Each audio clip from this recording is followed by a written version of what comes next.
உண்மை செய்திகள். இந்தியாவில் கொம்பு வண்டுகள் என்னென்ன பாதிப்புகளை உண்டாக்குகின்றன? உலகிலுள்ள பூச்சிகள் அனைத்தும் வழங்கும் சுற்றுச்சூழல் சேவைகளின் மதிப்பு எவ்வளவு? இந்தியாவில் காடுகள் அழிவதற்கு யார் காரணம்? இந்த கொம்பு வண்டுகள் இந்திய காடுகளுக்கு எந்த அளவு பாதிப்புகளை ஏற்படுத்துகின்றது என்பதை பற்றி இந்த யூடியூப் வீடியோவில் நீங்கள் காணலாம்.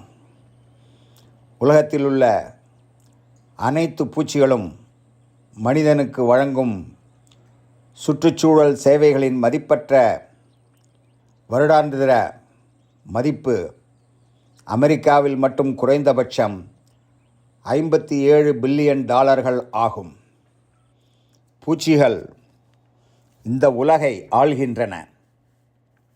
உலகில் உள்ள எல்லா வாழும் விலங்கினங்களில் 65 விழுக்காடு பூச்சிகள்தான் என்றால் உங்களுக்கு ஆச்சரியமாகவும் இருக்கலாம். இந்தியாவில் 1,05,000 விலங்கினங்கள் ஆராய்ச்சியாளர்களால் கண்டுபிடிக்கப்பட்டு பதிவு செய்யப்பட்டுள்ளது. அவற்றில் 67,000 பூச்சி இனங்கள் கண்டுபிடிக்கப்பட்டுள்ளது. பூச்சிகளின் செயல்பாடுகள் இல்லாமல் பூமியில் மனித வாழ்க்கை இருக்கும் என்று நினைக்கிறீர்களா? பூச்சி இனங்களின் செயல்பாடுகள் இல்லை என்றால் மனிதன் இந்த உலகிலிருந்து அழிந்து போவான். தற்போது 10,50,000 அதிகமான பூச்சி இனங்கள் பூமியில் உயிர் வாழ்கின்றன. அவைகள் அனைத்தும் அடையாளம் காணப்பட்டு பெயரிடப்பட்டுள்ளது. ஆனால் உண்மையான பூச்சி இனங்கள் எண்கள் நிச்சயமாக மிக பெரிதாக இருக்கும் என்று ஆராய்ச்சியாளர்கள் நம்புகிறார்கள். மனிதனுக்கு மற்றும் சுற்றுச்சூழலுக்கு நன்மை பயக்கும் பூச்சிகள் எத்தனை இனங்கள் இருக்கும் என்று என்றாவது யோசித்து பார்த்திருக்கிறீர்களா? முதலில் நாம் நன்மை பயக்கும் பூச்சிகளை பற்றி ஆராய்ச்சியாளர்கள் என்ன கூறுகிறார்கள் என்று பார்க்கலாம் வாருங்கள். பயிர்களின் மகரந்த சேர்க்கைகளை தேனீக்கள், குளவிகள், பட்டாம்பூச்சிகள், அந்துப்பூச்சிகள், மிதவை பூச்சிகள், வண்டுகள் மற்றும் பல பூச்சிகள் செய்கின்றன. தாவரங்கள் பூச்சிகளை பல்வேறு வழிகளில் ஈர்க்கின்றன. பல தாவரங்கள் தங்கள் மகரந்தத்தை தீவனமாக மாற்றி பூச்சிகளை ஈர்க்கின்றன. மகரந்தம் அல்லது தேன் உணவுகளை வழங்குவதன் மூலமும் அவற்றை பயன்படுத்தி மலருக்கு வழிகாட்டுவதன் மூலமும் மகரந்த சேர்க்கைகள் சுற்றுச்சூழலில் இயற்கையாக நடக்கின்றது. இது தாவரங்களுக்கும் பூச்சிகளுக்கும் இடையே வலுவான உறவை ஏற்படுத்தி வருகிறது. மகரந்த சேர்க்கையாளர்களை பற்றி பேசும்போது நம் நினைவுக்கு வருவது வண்ணத்து பூச்சிகள் மற்றும் தேனீக்கள் தான். ஆனால் பூக்கும் தாவரங்களுக்கு இந்த வேலையை செய்யும் பல பூச்சிகளும் உள்ளன. ஈக்கள், குளவிகள், வண்டுகள் மற்றும் பெரும்பாலான மக்களுக்கு நன்றாக தெரிந்த வேறு சில பூச்சிகளும் இதில் அடக்கம். உலகளவில் பூச்சி மகரந்த சேர்க்கையின் பலனாக பொருளாதார மதிப்பு மிகவும் அதிகமாக கிடைக்கின்றது. உலகிற்கு உணவளிக்கும் முக்கிய பயிர்களுக்கு மகரந்த சேர்க்கையின் மூலமாக உலகிலுள்ள பூச்சிகள் வழங்கும் சுற்றுச்சூழல் சேவைகளின் மதிப்பு $217 பில்லியன் ஆகும். இந்த எண்ணிக்கை மொத்த மதிப்பில் 9.5 விழுக்காடு ஆகும். உலக விவசாய உணவு உற்பத்தி மகரந்த சேர்க்கை இல்லாமல் மறைந்து போவதால் 190 முதல் 310 பில்லியன் வரை உணவின் நுகர்வோர் இழப்பு ஏற்படும் என்று ஆராய்ச்சியாளர்களால் கண்டுபிடிக்கப்பட்டுள்ளது. இரண்டாவதாக, பூச்சிகளை வேட்டையாடும் பூச்சிகள். அவைகள் டிராகன் ஃப்ளைஸ், வண்டுகள், பக்ஸ் எனப்படும் பூச்சிகள், லேஸ்விங்ஸ், குளவிகள் ஆகியவை ஆகும். பூச்சிகள் மற்றும் பூச்சிகளை வேட்டையாடும் பூச்சிகளில் வண்டுகள் உண்மையான பிரிடேட்டர்கள்.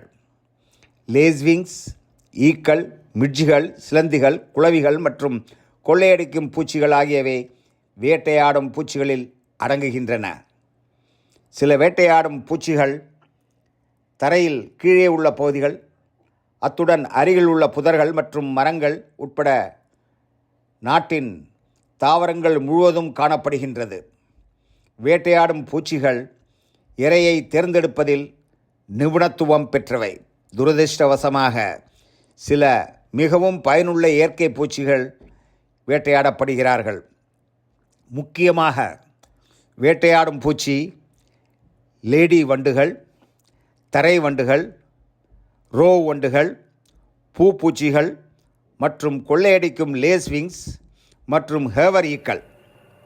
சிலந்திகள் மற்றும் பூச்சிகளின் சில குடும்பங்கள் மேலும் மைட்பூச்சிகளின் உண்மையான வேட்டையாடுபவர்கள் ஆவார்கள். அடுத்தபடியாக பூச்சிகளின் ஒட்டுண்ணிகள் அல்லது பாரசைட்ஸ் என்று கருதப்படும் ஹைமனாப்டிரா மற்றும் டிப்டிரா இனங்கள். இவைகள் முதிர்ச்சி அடையாத நிலையில் உள்ள ஒட்டுண்ணி பூச்சிகளாகும். அவை பூச்சி லார்வாக்கள் மீது வளரும் மற்றும் இறுதியில் இன்செக்ட் ஹோஸ்டை கொன்றுவிடுகிறது. பெரிய பூச்சிகள் பொதுவாக சுதந்திரமாக வாழ்கிறார்கள் மற்றும் வேட்டையாடுபவர்களாக கூட அவர்கள் இருக்கலாம். ஒட்டுண்ணி பூச்சிகள் தேன், பழம், தாவரத்தேன் அல்லது மகரந்தம் போன்ற பிற வளங்களையும் உண்ணும். ஏனெனில் பாரசைட் வாழ்க்கை சுழற்சி உடலில் மற்றைய அவற்றின் இன்செக்ட் ஹோஸ்ட்களின் பாதுகாப்பு ஆகியவற்றுக்கு ஏற்றதாக இருக்க வேண்டும். வேட்டையாடுபவர்கள் அல்லது விவசாய பூச்சிகளின் ஒட்டுண்ணிகளால் இழப்பு $4.5 பில்லியன் என மதிப்பிடப்பட்டுள்ளது. அடுத்தபடியாக உற்பத்தி செய்யும் பூச்சிகள் பற்றி இப்பொழுது பார்க்கலாம். பட்டுப்புழு, தேனீக்கள், லாக் பூச்சிகள் இதில் அடக்கம். பட்டுப்புழு வளர்ப்பது என்பது விவசாயம் சார்ந்த தொழில். இது பட்டு உற்பத்திக்காக பட்டுப்புழுக்களை வளர்ப்பதை உள்ளடக்கியது. கச்சா பட்டு, இது சில வகையான பூச்சிகளால் நூற்கப்பட்ட கொக்கூன்களிலிருந்து பெறப்படுகின்ற நூல். 5 வகையான பட்டுப்புழுக்கள் நமது நாட்டில் வளர்க்கப்படுகின்றன. இந்த இயற்கை நார்ச்சத்து உற்பத்திக்காக பாம்பிக்ஸ் மோரி பட்டுப்புழு மல்பெரி இலைகளை உண்ணும். இந்தியாவில் 2969 டன் பட்டு உற்பத்தியில் 2445 டன்கள் மல்பெரி புழுக்கள் பாம்பிக்ஸ் மோரி மூலம் உற்பத்தி செய்யப்படுகிறது. லாக் பூச்சி ஆர்டர் ஹோமாப்டெராவைச் சேர்ந்தது. அந்த பெண் பூச்சிகளில் உடலில் இருந்து பிசின் வெளியேற்றப்படுவது குறிப்பிடத்தக்கது. லாக்ஃபெரிடே மற்றும் டேச்சர்டினே ஆகியவை லாக் சுரப்பதில் அதிக அக்கறை காட்டுகின்றன. பல லட்சம் பூச்சிகள் அவற்றில் சில அதிகமாக மெழுகு சுரக்கின்றன. இந்த லாக் பூச்சி வணிக ரீதியாக லாசிஃபர் லாக்கா என்பது முக்கியமானது. லாக் பூச்சியின் பல வகைகளில் லாசிஃபர் லக்கா என்பது வணிக ரீதியாக வளர்க்கப்பட்ட லாக் பூச்சி. இந்த முக்கியமான லாக் பூச்சி இந்தியா மற்றும் பங்களாதேஷில் அதிகமாக வளர்க்கப்பட்டு பல வகைகளில் அந்த பிசினை வெளியில் எடுக்கிறோம். அடுத்தபடியாக தேனீ வளர்ப்பு என்பது தேனீ கூட்டங்களில் பராமரிப்பாகும். தேனீ வளர்ப்பு மூலம் தேன் மற்றும் தேன்மெழுகு சேகரிக்கப்படுகிறது மற்றும் தேனீ பயிர்களில் மகரந்த சேர்க்கைக்கு அதிகமாக உதவுகின்றது. ஏபிஸ் என்ற தேனீ இனமானது சிறிய எண்ணிக்கையிலான உயிரினங்களை கொண்டுள்ளது. மேற்கு தேனீ அபிஸ் மெல்லிபெரா, கிழக்கு தேனீ அபிஸ் செரானா, ராட்சச தேனீ உட்பட அபிஸ் டோர்சாட்டா மற்றும் சிறிய தேனீ அபிஸ் புளோரியா ஆகியவை இந்தியாவில் தேன் உற்பத்தி செய்ய மிகவும் பயன்படுகிறது. அடுத்தபடியாக காயப்படுத்தும் பூச்சிகள். காயப்படுத்தும் பூச்சிகள் என்றால் மனிதனுக்கு அதிகமாக இன்ஜுரியை உண்டாக்கும். 1 விழுக்காடுக்கும் குறைவான பூச்சிகள் இன்ஜூரியஸ் இன்செக்ட்ஸாக கருதப்படுகின்றன. விவசாயம் மற்றும் காடுகளின் பூச்சிகள் வெட்டுக்கிளிகள், கம்பளிப்பூச்சிகள், துள்ளிகள், அசிவினிகள் போன்றவையாகும். ஆசியா மற்றும் ஆப்பிரிக்கா போன்ற நாடுகளில் வெட்டுக்கிளிகள், கம்பளிப்பூச்சிகள், துள்ளிகள், அசுவினிகள் அச்சுறுத்தல் மிகவும் பெரியது. அடுத்தபடியாக வீட்டுப்பூச்சிகள். ஒரு சில கம்பள வண்டுகள், மரச்சாமான் வண்டுகள், துணி அந்து பூச்சி, கரையான் மற்றும் வெள்ளி மீன் மற்றும் எறும்புகள், கரையான்கள், புத்தகப் பேன், வீட்டு ஈக்கள், பிளேஸ், கரப்பான் பூச்சிகள், துணி அந்து பூச்சிகள் மற்றும் சிலந்திகள். இந்த பட்டியல் கிட்டத்தட்ட நீண்டு கொண்டே போகும். பொதுவான வீட்டுப்பூச்சிகள் தங்குமிடம் மற்றும் உணவுக்காக கூடு கட்டி இனப்பெருக்கம் செய்யவும் நம் வீட்டுக்குள் நுழைகின்றன. வீட்டுப்பூச்சிகள் குறிப்பாக நம் வீடுகளுக்கு சேதத்தை ஏற்படுத்தும். உடைகள், உண்ணக்கூடிய பொருட்கள் மற்றும் வீட்டுப்பூச்சிகள் நம் குடும்பங்களின் ஆரோக்கியத்திற்கும் அச்சுறுத்தலாக இருக்கலாம். அடுத்தபடியாக மருத்துவ மற்றும் கால்நடை முக்கியத்துவம் வாய்ந்த பூச்சிகள், கொசுக்கள், வண்டுகள், ஈக்கள் போன்ற பூச்சிகள் மலேரியா, மஞ்சள் காய்ச்சல், டெங்கு காய்ச்சல் போன்ற நோய்கள் பரவ துணையாக இருக்கின்றது. டெஸ்டே பூச்சிகள் தூக்க நோயை பரப்புகிறது. பேன்கள் மனித இரத்தத்தை உறிஞ்சி புண்களை உண்டாக்கும். திருகு ஈ, புழு ஈக்கள், குதிரை ஈக்கள் மற்றும் கருப்பு ஈக்கள் இரத்தத்தை உறிஞ்சி வலியை உண்டாக்கும்.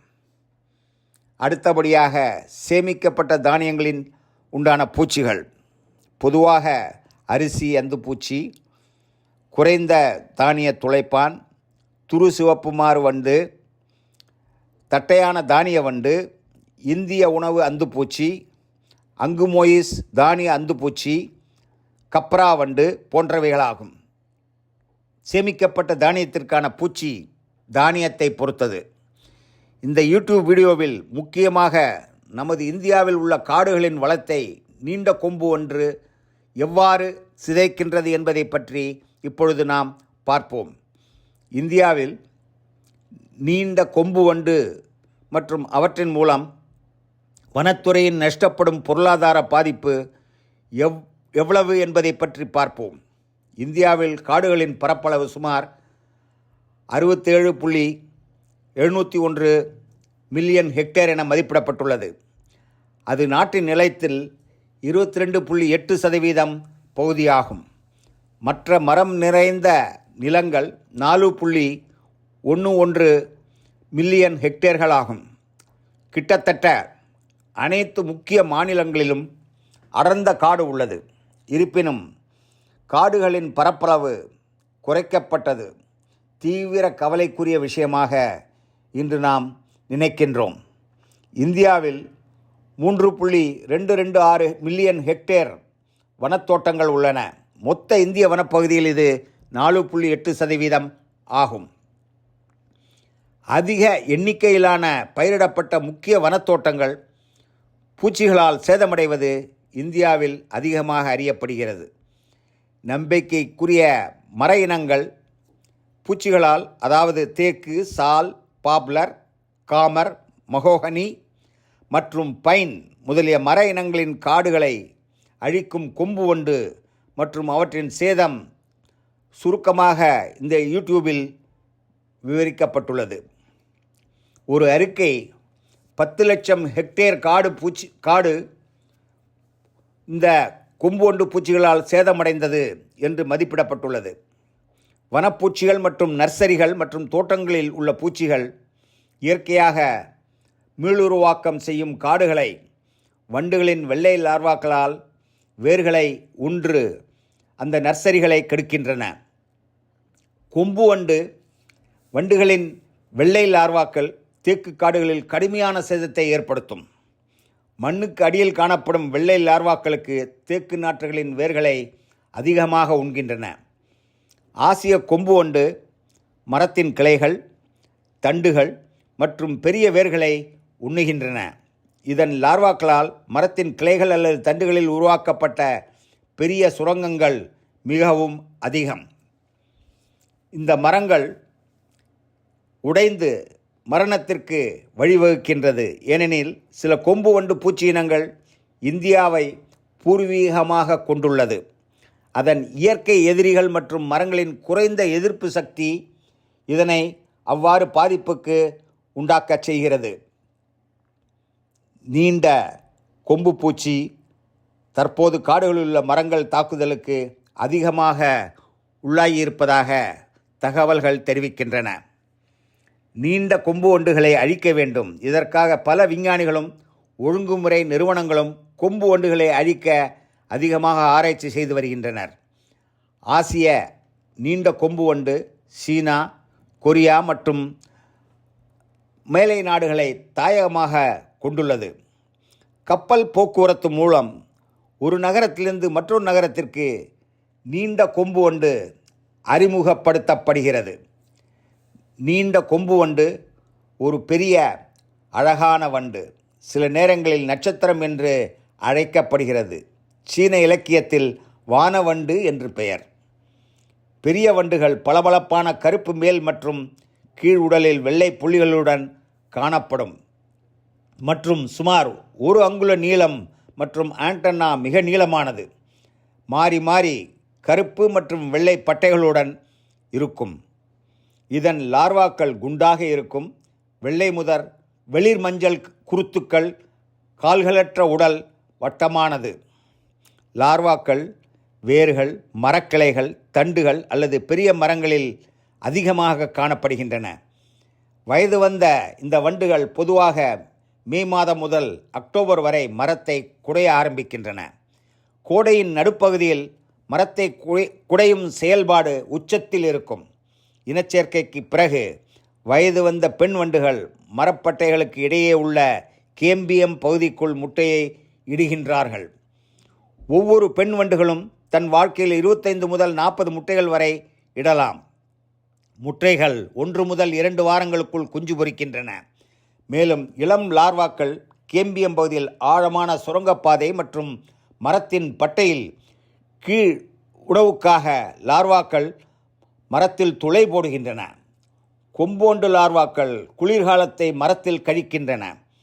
கொம்பு வண்டு மரத்தின் உள்ளே குட்டி போடுகின்றன.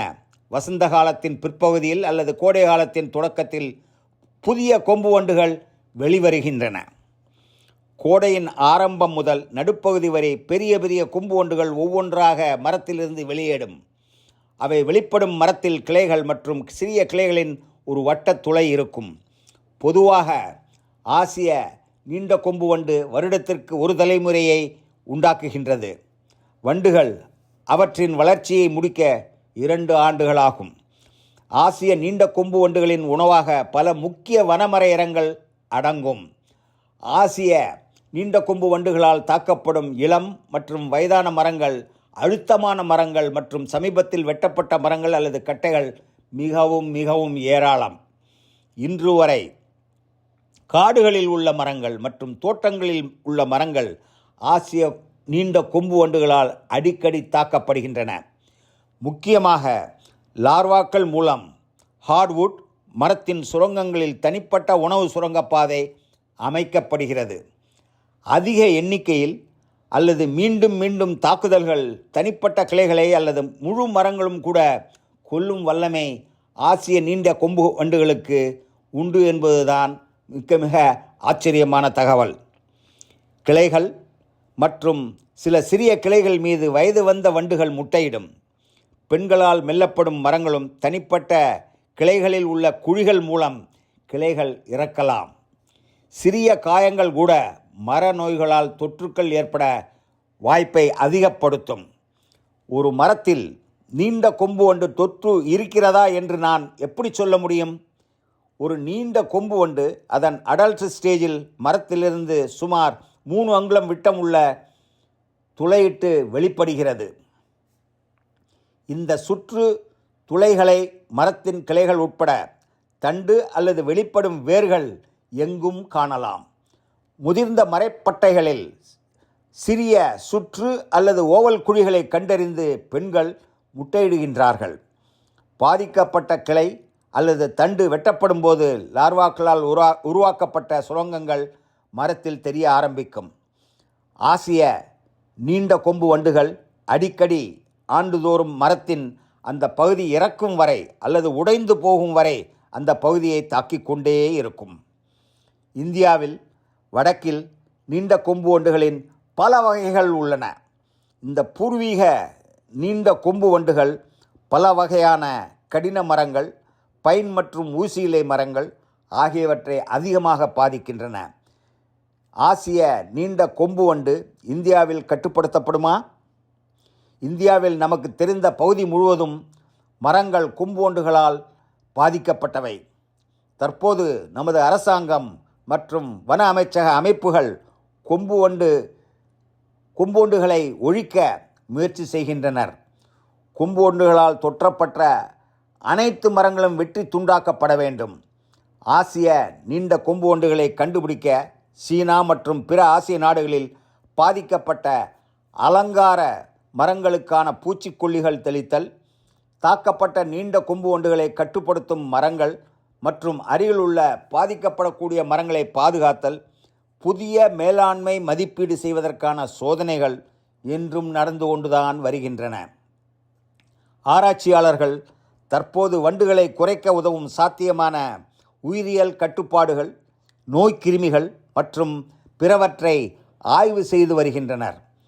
வன அமைச்சகம் மற்றும் நமது மத்திய அரசாங்கம் மற்றும் மாநில ஒழுங்குமுறை முகமைகள் வழக்கமாக கப்பல்களை மிகவும் ஆய்வு செய்கின்றனர். கப்பல் துறைமுகங்கள் மற்றும் கிடங்குகளின் எண்ணிக்கை தொகையை கண்டறியவும் ஆய்வுகள் வடிவமைக்கப்பட்டுள்ளன. அயல்நாட்டு பூச்சிகள் நம் நாட்டிற்கு வரும் பதிவுகள் பெரும்பாலும் பயன்படுத்தப்படுகின்றன. ஒழுங்குபடுத்தும் பணியாளர்கள் மரத்தில் துளையிடும் வண்டுகள் பட்டைகளை கண்டறிய உதவுமாறு மிகவும் தாழ்மையுடன் கேட்டுக்கொள்ளப்படுகிறார்கள். வண்டுகள் மற்றும் பிற பூச்சிகள் மரத்தினால் செய்யப்பட்ட பொருள்களை பாதிக்க அதிக வாய்ப்புள்ளது. அயல்நாட்டு பூச்சிகளின் வருகையை கவனமாக ஆய்வு செய்ய ஆய்வாளர்களுக்கு பயிற்சி அரசாங்கத்தால் அளிக்கப்படுகின்றது. மற்றும் ஆசியாவிலிருந்து அனுப்பப்படும் மற்ற மரப்பொருட்கள் பாதிக்கப்படாமல் இருப்பதை உறுதி செய்ய பல நாடுகள் ஆய்வாளர்களுக்கு பயிற்சி அளிக்கின்றார்கள். ஆசிய நீண்ட கொம்பு வண்டு பற்றிய தகவல்கள், வண்ண புகைப்படங்கள் உட்பட மரக்கிடங்கு ஆபரேட்டர்கள் மற்றும் இறக்குமதியாளர்களுக்கு பயிற்சி அதிகமாக அளிக்கப்பட்டு வருகிறது. இந்த புதிய ஆசிய நீண்ட கொம்பு வண்டுகள் எண்ணிக்கையை கண்டறிவதில் கூடுதலாக விதிமுறைகள் சமீபத்தில் அமலுக்கு வந்தன. சீனாவிலிருந்து அனுப்பப்படும் மரத்தினால் செய்யப்பட்ட பொருள்களை மற்றும் பட்டை இல்லாதது மற்றும் சூளையில் உலர்த்தப்பட்டது அல்லது மரம் துளையிடும் பூச்சிகளின் எதிர்கால அறிமுகம் ஏதாவது இருக்கிறதா என்று நமது நாட்டு மக்கள் அனைவரும் கண்களை திறந்து வைத்திருக்கிறார்கள். ஆசிய நீண்ட கொம்பு வண்டுகள் எப்படி இருக்கும்? இந்த மரம் துளைக்கும் பூச்சியால் சேதமடைந்த மரங்களை அடையாளம் காணவும் மரம் வளர்ப்பவர்கள், நகர்ப்புற வனத்துறையினர் மற்றும் இயற்கை ரசிப்பவர்கள் குறிப்பாக மிகவும் விழிப்புடன் இருக்க வேண்டும். இந்த வண்டு நகர்ப்புற மரங்களில் அதிகமாக காணப்படும். இந்த வண்டு நமது நாட்டின் வனப்பகுதிகளில் அதைவிட அதிகமாக காணப்படுகிறது. நீங்கள் நினைத்தால் நமது நாட்டில் வனப்பகுதிகளில் செல்லும் பொழுது நீண்ட கொம்பு வண்டுகள் இருக்கிறதா என்று பார்க்கலாம். ஆசிய நீண்ட கொம்பு வண்டு இருப்பதைக் கண்டால் உடனே விலங்கியல் ஆய்வகம், கொல்கத்தா அல்லது அதன் கிளை அலுவலகங்கள் மற்றும் வனத்துறையை தொடர்பு கொள்ளலாம். அவ்வாறு தொடர்பு கொண்டால் மேலும் இந்த கொம்பு வண்டுகள் பற்றி அறிந்து கொள்வதற்கும் தேவைப்பட்டால் அவைகளை கட்டுப்படுத்துவதற்கும் மிகவும் உதவியாக இருக்கும். இந்த வீடியோ பிடித்திருந்தால் சப்ஸ்கிரைப், லைக் மற்றும் ஷேர் செய்யவும். ஏதாவது கேள்விகள் இருந்தால் கமெண்டில் தெரிவிக்கவும். நான் உங்களை அடுத்த வீடியோவில் சந்திக்கின்றேன்.